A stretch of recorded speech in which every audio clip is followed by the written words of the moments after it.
زندگی کے عیش یہی اصل ہے. تم آج اگر ایک وقت کا کھانا نہیں ملتا تو چڑ جاتے ہو, تمہاری پسند کے کپڑے نہیں ملتے گھر چھوڑ کر بھاگ جاتے ہیں. کچھ لڑکیاں تو آج یہ کہتی ہے میرا باپ مجھے کیا دلاتا ہے, یہ آج 6 مہینے کا جو اس کا فرینڈ بنا ہے یہ اس کو اچھے خاصے کپڑے دلا رہا ہے. یہ سب تو آج معیار بنا ہوا ہے جینے کا. اس مصعب بن عمیر کی زندگی صرف اس لیے بتا رہا ہوں, عیش و عشرت کو ترک کیا تھا اس رسول پاک صلی اللہ تعالیٰ علیہ وسلم کی غلامی میں. جانتے ہو احد کے میدان میں ایک وقت ایسا آیا کہ شیطان نے افواہ گرم کر دی تھی کہ محمد رسول اللہ کا انتقال ہو گیا صلی اللہ علیہ وسلم. معاذ اللہ, جیسی یہ خبر پھیلی صحابہ کرام کی 2 جماعتیں ہو گئی. 2 جماعتیں کیسے؟ بعض صحابہ نے کہا آپ تلوار اٹھا کر کے کیا کریں گے, چلو مدینے واپس چلتے ہیں. حضور پاک صلی اللہ تعالیٰ علیہ وسلم کا اگر انتقال ہو گیا, وصال ہو گیا ہے تو کیا کریں گے. کچھ تو تلوار اٹھانے کو یہ کہہ کر چھوڑ دیے, اور لیکن دوسری جماعت یہ تھی جو یہ کہہ رہے تھے کہ ٹھیک کہا تم نے, رسول پاک صلی اللہ علیہ وسلم کے پاس ان کے بعد تلوار اٹھا کر کرنا کیا ہے. لیکن مصعب بن عمیر کا ایک جملہ تھا جو احد کے میدان میں گونج رہا تھا, اے لوگوں یہ کیوں نہیں سوچتے رسول اللہ کے بعد جینے کا کیا مطلب ہے. اگر رسول اللہ نہیں ہے تو پھر جی کر کے مطلب کیا, اٹھاؤ تلوار. تو یہ چند لوگوں کی جو جماعت کی سپہ سالاری کر رہے تھے اس وقت میدان میں مصعب بن عمیر جھنڈا ہاتھ میں پکڑا تھا. قمیہ نام کا ایک دشمن ان کے بونڈے سے تلوار مونڈے کو کاٹ دیا, کندھے سے ہاتھ کاٹ دیا. جھنڈا رسول اللہ کا جس کے ہاتھ میں وہ ہاتھ کا کٹ جانا گویا کہ جھنڈا نیچے آ جائے. مصعب بن عمیر کا ایک ہاتھ کٹا, جھنڈا بائیں ہاتھ میں اٹھا کر کھڑے ہوئے. رسول اللہ کا جھنڈا گرنے نہیں دے رہے تھے, اور جب بائیں ہاتھ میں ان کا جھنڈا آیا تو وہی ظالم نے بائیں ہاتھ کو کہنی سمیت کاٹ دیا. جھنڈا یا تو اس ہاتھ میں ہو سکتا ہے یا اس ہاتھ میں. تاریخ اسلام کی سچے اور آگ کی وہاں سرگردانی کرو تو پتا چلے مصعب بن عمیر نے کٹے ہوئے بازوؤں سے اس پرچم کو پکڑا تھا, سینے میں دبا کر, اپنی ٹھوڑی کے نیچے دبا کر حضور کے پرچم کو نیچے نہیں آنے دینا چاہتے. جس کے ادھر کا بازو کٹ گیا ہو, ادھر کا ہاتھ کٹ گیا ہو, کٹے ہوئے ہاتھوں سے. اور اسی احد کے میدان میں ظالموں نے جب دیکھا کہ یہ جھنڈا نیچے آنے نہیں دیتا, سینے پر بہت تیز بھالا مارا, نیزہ مارا. اس وقت آپ نے پکار کر کہا احد کے میدان میں, یہ نہیں کہ لوگوں میرا ہاتھ کٹ گیا, لوگوں میرا بازو کٹ گیا, لوگوں میرے سینے پر دشمنوں نے نیزہ مارا. نہیں, احد کے میدان میں مصعب بن عمیر پکار رہے تھے میرا کوئی ساتھی قریب ہے تو آ جائے, مجھے نہ سنبھالے رسول اللہ کا جھنڈا سنبھال لے, میں اسے آخری سانس تک نیچے آنے نہیں دینا چاہتا. حضور پاک صلی اللہ تعالیٰ علیہ وسلم کے پرچم کو نیچے آنے نہیں دینا چاہتے. ان کے بھائی تھے, انہوں نے اٹھا لیا. حضرت مصعب بن عمیر احد کے میدان میں شہید ہو گئے. جانتے ہو رسول پاک صلی اللہ علیہ وسلم ساری لاشوں کو جب جمع کر رہے تھے, مصعب بن عمیر کے پاس آئے اور پھر کہا اے مصعب بن عمیر, وہ سفیر اسلام ہے, رسول اللہ کا ترجمان ہے. من المؤمنین رجال صدقوا ما عاہدوا اللہ علیہ, مومنین میں سے کچھ لوگ وہ ہیں جنہوں نے اللہ سے کیا ہوا وعدہ پورا کر دیا ہے. اور اس کے بعد ان کے دفن کا طریقہ بھی ہے. اللہ اکبر. رسول پاک صلی اللہ علیہ وسلم نے فرمایا ان کو دفن کرو, ان کو دفن کرو. جب ان کو دفن کرنے کی بات آئی تو آپ کا جسم چھپانے کے لیے صحابہ کوشش کرتے رہے. جب ان کا سر چھپایا جاتا تو نیچے سے کھل جاتا, اور جب نیچے کا حصہ چھپاتے تو سر کا حصہ کھل جاتا. کپڑا اتنا نہیں تھا آپ کے پاس, کپڑا اتنا نہیں تھا. نبی پاک صلی اللہ تعالیٰ علیہ وسلم کے پاس صحابہ نے کہا اتنا ہی کپڑا مصعب کے پاس رہ گیا.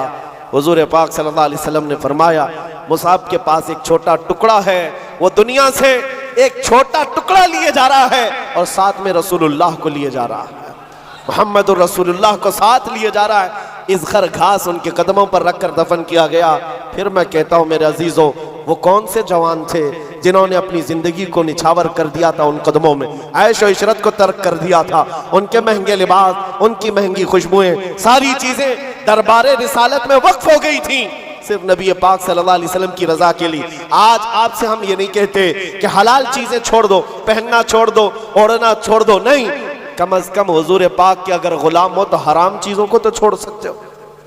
لباس اچھا پہنو, خوشبو استعمال کرو, اس کی ممانعت نہیں ہے. لیکن اے نوجوانوں, اگر حضور کی غلامی کا دعویٰ کرتے ہو تو ہم چاہتے ہیں تمہارے کان پھر یہ گندے نغمے کیوں سنتے ہیں, یہ گالیاں تمہاری زبانوں سے نکلتی کیسے ہیں؟ یہ تم آوارہ گردی میں اپنی آنکھیں بہکاتے کیسے ہو؟ تمہارے یہ جسم کا ہر عضو گناہوں کی غمازی کیوں کر رہا ہے؟ نبی رحمت صلی اللہ علیہ وسلم کے غلام ہو تو پھر آؤ میرے عزیزو اس دربار کی غلامی کی لذت جسے مل جائے۔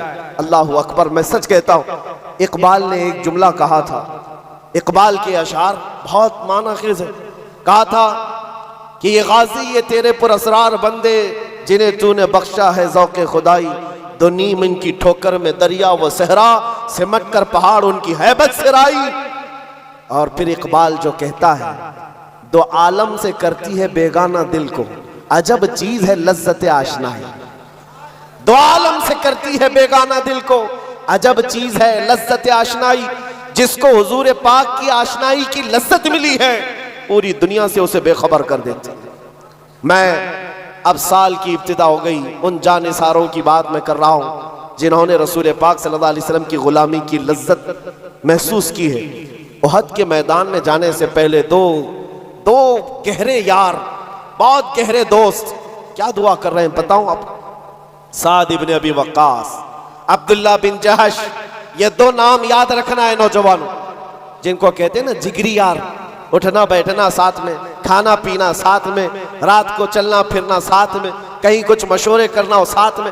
سعد ابن ابی وقاص اور عبداللہ بن جہش، ان دونوں کی دوستی بڑی مشہور تھی، بہت مشہور تھی، لیکن احد کے میدان میں جانے سے پہلے اللہ اکبر دعا کیا کر رہے ہیں سنو۔ دونوں آئے، مصلی بچھائے، رات کا وقت ہے، سعد ابن ابی وقاص کہتے ہیں میرے بھائی عبداللہ میں دعا کروں گا تم آمین کہنا۔ عبداللہ بن جہش کہتے ہیں ٹھیک ہے میں بھی دعا کروں گا تم آمین کہنا۔ دونوں مصلی بچھا کر بیٹھے، دعا کیا کر رہے ہیں؟ سعد بن ابی وقاص نے پہلے ہاتھ اٹھایا اور کہا اے اللہ کل احد کے میدان میں جب ہم اتریں گے تیرے رسول پاک صلی اللہ تعالیٰ علیہ وسلم کی حمایت کے لیے، ہم اپنی جانیں قربان کرنے کے لیے میدان میں آئیں گے، مولا میرا مقابلہ کسی ایسے سخت دشمن کے ساتھ کرا جو سب سے بڑا پہلوان ہو، سب سے بڑا پہلوان ہو۔ تمنا تو دیکھو حضور کے غلام کی کیسی، تمنا کیسی، کل جو سب سے بڑا دشمن ہوگا اس سے میرا مقابلہ کرا دے مولا۔ پھر کیا کرے گا؟ سعد بن ابی وقاص کہتے ہیں مولا جب وہ تیرے حبیب کا دشمن سامنے آئے، کبھی میں اس کو دائیں سے ماروں، کبھی بائیں سے ماروں، کبھی آگے سے ماروں، کبھی پیچھے سے ماروں، اور اس کو گرا کر اس کے نیزے پر جھنڈا گاڑ کر کہوں لبیک یا رسول اللہ، رسول پاک کی سر بلندی کا اعلان کروں۔ یہ دعا تو دیکھیں دعائیں کیسی کیسی ہیں علماء کی۔ تمنا یہ نہیں ہے حالات کچھ ہو گئے تو میں چھپ کر کے کہیں پناہ لے لوں گا، جنگ کے حالات میرے عزیزوں کرکٹ کا میدان نہیں ہے، سر ہتھیلی میں لیے جانے کا منظر ہوتا ہے، جان لے کر جاتے ہیں، لیکن تمنا بھی کیا ہے چھوٹے سپاہی سے لڑنے کا نہیں ہے، چھٹ پٹ وارداتیں نہیں ہیں۔ سعد بن ابی وقاص کہتے ہیں سب سے بڑا پہلوان جو ہوگا میرا اس سے مقابلہ ہو جائے۔ دعا کر کے ان کے دوست جگری دوست ہیں عبداللہ بن جہش آمین کہہ رہے، آمین کہہ رہے۔ اب سنو جب ان کی دعا ختم ہو گئی عبداللہ بن جہش کہتے اے سعد اب میں دعا کرتا ہوں تم آمین کہو۔ اللہ اللہ دعائیں کیسی، جانثاران رسول۔ عبداللہ بن جہش ہاتھ اٹھاتے اور کہتے ہیں بارگاہ رب العزت میں مولا کریم جب کل کی صبح تیرے رسول کے ساتھ ہم میدان میں جائیں، اے رب ذوالجلال اسلام کی سربلندی کے لیے، تیرے نبی کے ناموس کی حفاظت کے لیے لڑنے کے لیے جب میں میدان میں آؤں تو کیا ہو مولا دشمنوں سے میرا مقابلہ ہو جائے اور دشمنوں کی صفوں میں میں گھر جاؤں، کبھی دشمن مجھے سامنے سے مارے، کبھی پیچھے سے مارے، کبھی دائیں سے مارے، کبھی بائیں سے مارے، اور مجھے مار مار کر ٹکڑے کرے، اور پھر میرے ہر ٹکڑے سے آواز آئے تیرا رسول سر بلند ہے، اسلام سر بلند ہے۔ دعا ان کی یہ ہے۔ سعد بن ابی وقاص آمین کہہ رہے ہیں، ایک بڑے دشمن سے مقابلہ کرنے کی دعا کر رہا ہے اور دوسرا محبت مصطفیٰ میں زخم کھا کھا کر مرنے کی دعا کر رہا ہے۔ صبح ہوئی، احد کے میدان میں جب پہنچے عزیزان گرامی وقار، بات ایسی تھی سعد بن ابی وقاص صف میں سب سے پہلے آگے آئے تھے۔ اس وقت دشمنوں میں سے جو اس وقت سب سے بڑا پہلوان تھا سعد بن ابی وقاص کے سامنے آیا، جس کو کہا جاتا تھا 1000 انسانوں کی طاقت رکھتا ہے۔ سعد ابن ابی وقاص اس کو دیکھتے ہی کہتے ہیں تو نہیں آیا، میرے رب نے بھیجا ہے، اس لیے کہ رات کو میں نے دعا کی تھی جو تمہارا سب سے بڑا پہلوان ہوگا میں اس سے مقابلہ کروں گا۔ سعد ابن ابی وقاص نے دعا کی تھی، مولا نے سامنا کرا دیا، اب شروع ہو گئے تیر چلنا اور نیزے چلنا۔ سعد ابن ابی وقاص کے تیر ایسے تیر تھے، کبھی سامنے سے جاتے، کبھی دائیں سے، کبھی بائیں سے، بجلیوں کی طرح آواز کرتے، اس دشمن کے سینے میں پیوست ہوتے۔ جانتے ہو یہ سعد ابن ابی وقاص کون ہے؟ تیر چلاتے تھے تو پیچھے سے رسول اللہ آواز دیتے تھے ابھی انت و امی ارمی یا سعد، اے سعد تیرے تیر چلا، تجھ پر میرے ماں باپ قربان۔ تنہا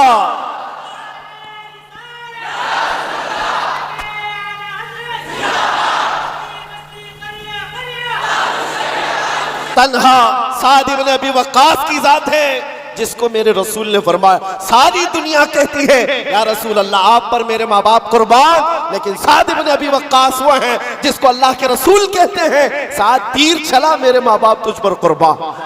اور جس کو رسول اللہ یہ فرمائے پھر ان کے تیروں کی آواز کا کیا کہنا، تیروں کے نشانوں کا کیا کہنا۔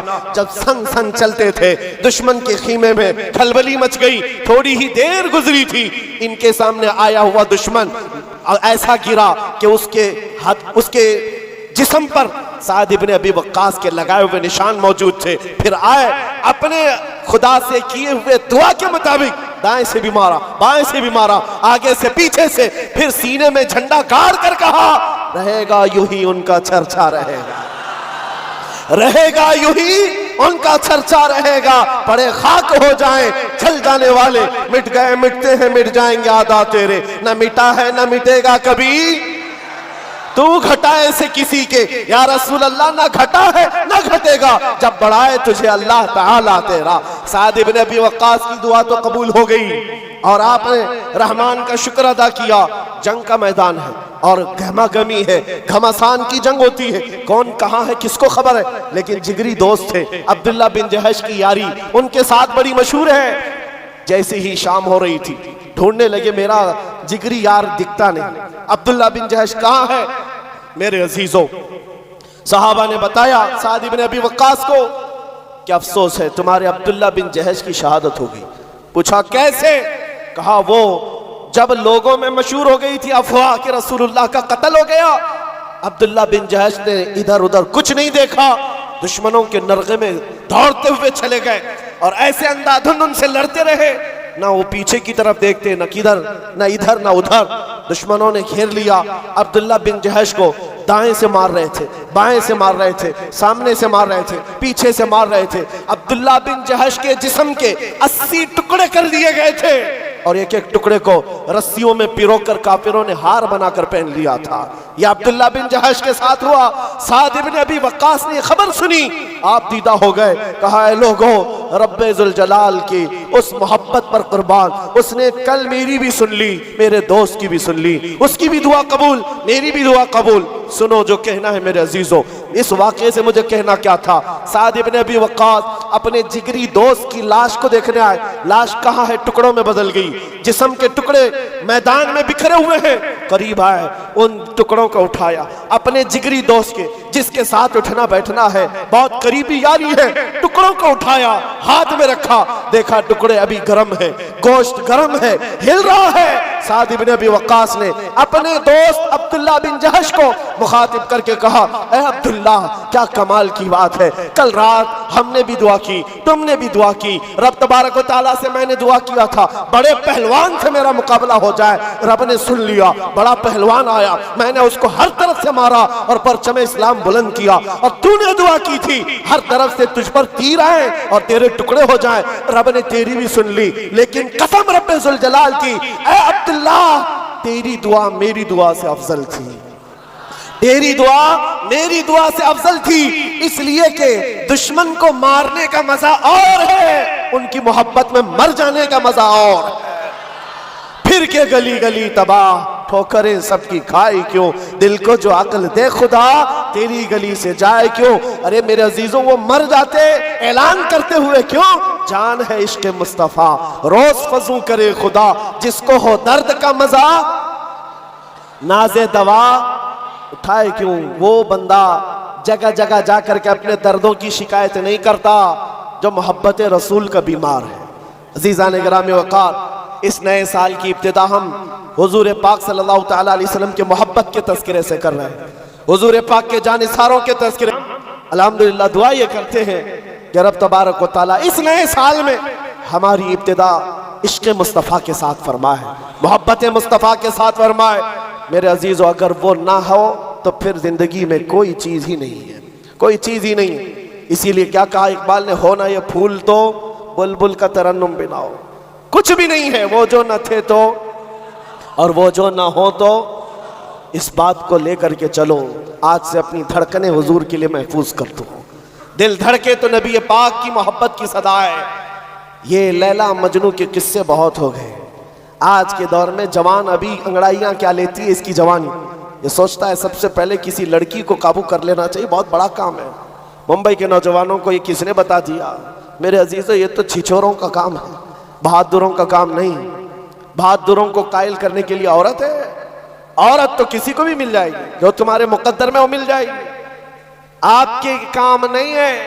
آپ کو میں بتاؤں، حضور پاک کے ایک اور جانثار ہیں، انس بن نزیر، اپنی بیوی سے کمال کی محبت کرتے تھے۔ عشق ایسا نہیں ہے کہ صرف تم ہی کرتے ہو، اس زمانے میں بھی عشق ہوا ہے۔ لیلا اور مجنو کے قصے یہاں ہندوستان کی گلیوں سے نہیں آئے، یہ بھی مشہور عاشق تھے۔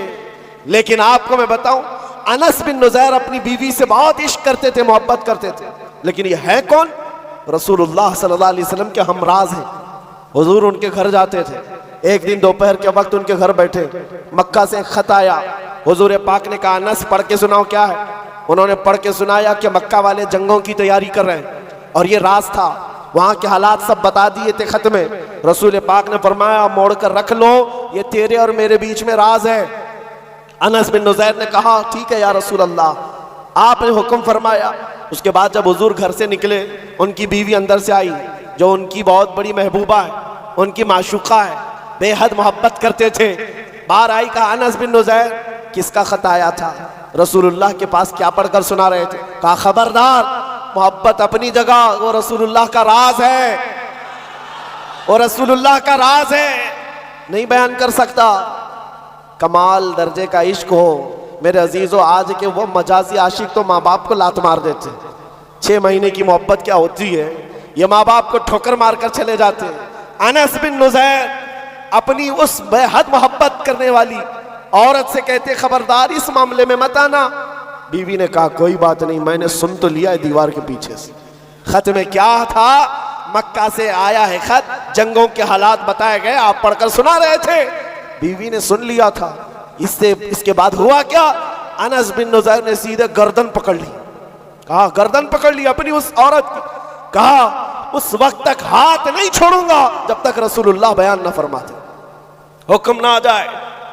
محبت اپنی جگہ پر، عشق اپنی جگہ پر، حضور کے معاملات اپنی جگہ پر۔ حضور کے پاس گردن پکڑ کر کے لے آئے، دوڑتے ہوئے کہا، حضور نے پوچھا کیا ہوا انس، اس کو کیوں پکڑ لائے؟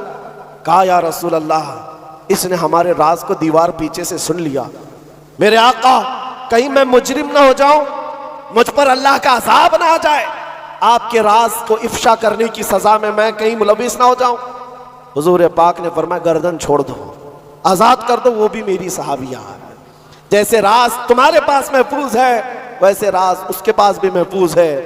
حضرت انس بن نزیر نے گردن سے ہاتھ ہٹا دیا اور پھر مسکرا کر بیوی سے کہا پہلی والی محبت پھر باقی ہے، جو محبت تھی وہ محبت پھر باقی ہے، لیکن یاد رکھنا ہماری محبت کا معیار تھرمامیٹر صرف قدم رسول ہے، وہ جو نہ ہو تو یہ ہمارا تھرمامیٹر ہے۔ یہی بریلی کا مزاج ہے، نبی سے ہو جو بیگانہ اسے دل سے جدا کر دیں، پدر مادر برادر جان و مال ان پر فدا کر دیں۔ عزیزان گرامی وقار، یہ وہ صحابہ کی مثالیں میں آپ کو رکھا ہوں، احد کے میدان میں ایک دو نہیں کئی مثالیں آپ کو پتہ ہے۔ وہ دولہا بھی شریک ہوا احد کے میدان جس کی آج شادی ہوئی اور سہاگ رات منا رہا اپنی بیوی کے ساتھ، اور شب باشی کرنے کے بعد اٹھ کر دوڑا میدان میں آ گیا جس دن اس کا ولیمہ ہے، اور احد کے میدان میں تلوار لیے لڑ رہا ہے اور شہید بھی ہو گیا۔ کون ہے ایسا جو اپنے ولیمے کے دن شہادت پا رہا ہو؟ ولیمہ ہے، کل شادی ہوئی ہے، بیوی کو گھر لایا ہے، لیکن ایسا نہیں ہے کہ بیوی کو بغیر بتائے چھپائے پلاننگ کر کے بھاگ آیا ہو۔ رات کو بستر سے اٹھ کر کے اپنی بیوی سے کہا، اے میری شریک حیات، میں نے تجھے دلہن تو بنا لیا، لیکن کانوں میں آواز آئی ہے کہ رسول اللہ صلی اللہ علیہ وسلم کے ساتھ سارے مدینے والے نکل پڑے ہیں، لہٰذا میرا گھر میں رہنا کسی حالت صحیح نہیں، چاہو تو طلاق لے لو، عدت کے بعد دوسرا نکاح کر لو، یا تو پھر اللہ کی مرضی پر قائم رہو۔ وہ خاتون ایسی نہیں تھی، وہ کہتی کہ کہاں سے تم آج کے آج شادی کر کے لائے اور کس کے حوالے چھوڑ جا رہے ہو، اور مجھے سہاگن کو ابھاگن بنائے جا رہے ہو۔ نہیں، وہ خاتون ہے مدینے کی، کہتی ہے، اے میرے سرتاج، غم کس بات کا، آپ مجھے طلاق کی بات کیوں کرتے ہیں؟ جائیں، اللہ کی مرضی پر میں قائم ہوں، اگر آپ لوٹ کر کے آئے تو فخر سے مدینے میں غازی کی بیوی کہلاؤں گی، اور اگر نہیں لوٹے تب بھی فخر سے شہید کی بیوہ کہلاؤں گی۔ یہ جذبہ کہاں ہے؟ وہ مدینے والوں کے اندر تھا، جنہوں نے سب کچھ حضور پاک صلی اللہ تعالیٰ علیہ وسلم کے قدموں میں نچھاور کیا۔ اے میرے عزیزوں، یہ ساری باتیں رکھنے کے بعد صرف میں اتنا چاہتا ہوں، آج بھی ان اندھیریوں سے ہمیں کوئی چیز نکال سکتی ہے تو حب مصطفیٰ ہے۔ آ جاؤ ان کے دربار میں، پھر کے گلی گلی تباہ، ٹھوکریں سب کی کھائی کیوں، دل کو جو عقل دے خدا، تیری گلی سے جائے کیوں۔ اس لیے کہ اس عقیدے کے ساتھ میں بات اپنی ختم کرتا ہوں۔ آج لوگوں کو ایسا گمان ہوتا ہوگا، تھوڑا اس پارٹی میں چلے جائیں، اس پارٹی میں چلے جائیں تو سکتا ان کی حکومت، ان کی کچھ ہو جائے گا۔ یو پی میں تو دیکھا ہے، جس کی گورنمنٹ آتی ہے ہر کار پہ اسی گورنمنٹ کا جھنڈا لگا لیتے ہیں، بی جے پی ہے تو بی جے پی کا، کانگریس ہے تو کانگریس کا، سپا ہے تو سپا کا، جھنڈے وہاں پر بدلتے رہتے ہیں، جس کی آئے اس کی۔ میرے عزیزوں، یہ مزاج تو دنیا والوں نے دیا ہے کہ سکتا حکومت جس کے پاس آ جائے۔ ارے بڑے بڑے نیتا بدل کر ادھر سے ادھر پارٹی میں چلے جاتے، ہوتا ہے کہ نہیں ہوتا؟ کیوں کرتے ہیں وہ؟ ارے وہ لوگ بھی بہت عقل مند ہیں، کہتے ہیں جن کی حکومت ہے ان کے ساتھ جانے سے تھوڑا فنڈ تو ملے گا، کام تو ہوگا، بھلائی تو کر سکیں گے۔ یہ تو ان کی دلیل ہے، بہت اچھی دلیل آپ نے دی کہ جس کی حکومت ہے اس کے ہاں جانے سے فائدہ ہوتا ہے۔ اسی کو تاج الشریعہ نے ہمیں یہ کہا تھا، اے سنیو، تمہیں پتا ہے جہاں میں ان کی چلتی ہے، جہاں میں ان کی چلتی ہے وہ دم میں کیا سے کیا کر دیں، زمین کو آسماں کر دیں، سریا کو سرا کر دیں۔ تو پھر جس کی چلتی ہے وہیں جانے سے فائدہ ہے، تو پھر آ جاؤ، پھر کے گلی گلی تباہ، ٹھوکریں سب کی کھائی کیوں، دل کو جو عقل دے خدا، تیری گلی سے جائے کیوں۔ پھر میں کہتا ہوں، وہ تمہارے جھنڈے ہیں جو بدلتے ہیں، ہمارا جھنڈا کبھی نہیں بدلتا۔ ہم جس کے مدخواہ ہیں، دنیا تو دنیا ہے، ہمارا مزاج یہ ہے، حشر میں ہوگا داخلہ اس شان سے، یا رسول اللہ کا نعرہ لگاتے جائیں گے۔ خلد میں ہوگا داخلہ اس شان سے، یا رسول اللہ کا نعرہ لگاتے جائیں گے۔ کسی کی جے وجے کیوں پکارے، کیا غرض ہم کو، کسی کی جے وجے کیوں پکارے، کیا غرض ہم کو، ہمیں کافی ہے سید اپنا نعرہ، ہمیں کافی ہے سید اپنا نعرہ، ہمیں کافی ہے سید اپنا نعرہ، اپنا سب کچھ گنبد خضرا کل بھی تھا، میرے نبی سے میرا رشتہ کل بھی تھا، بتلا دو گستاخ نبی کو غیرت سنی زندہ ہے، ان پہ مر مٹنے کا جذبہ کل بھی تھا۔ لبیک یا رسول اللہ، لبیک یا رسول اللہ، لبیک یا رسول اللہ۔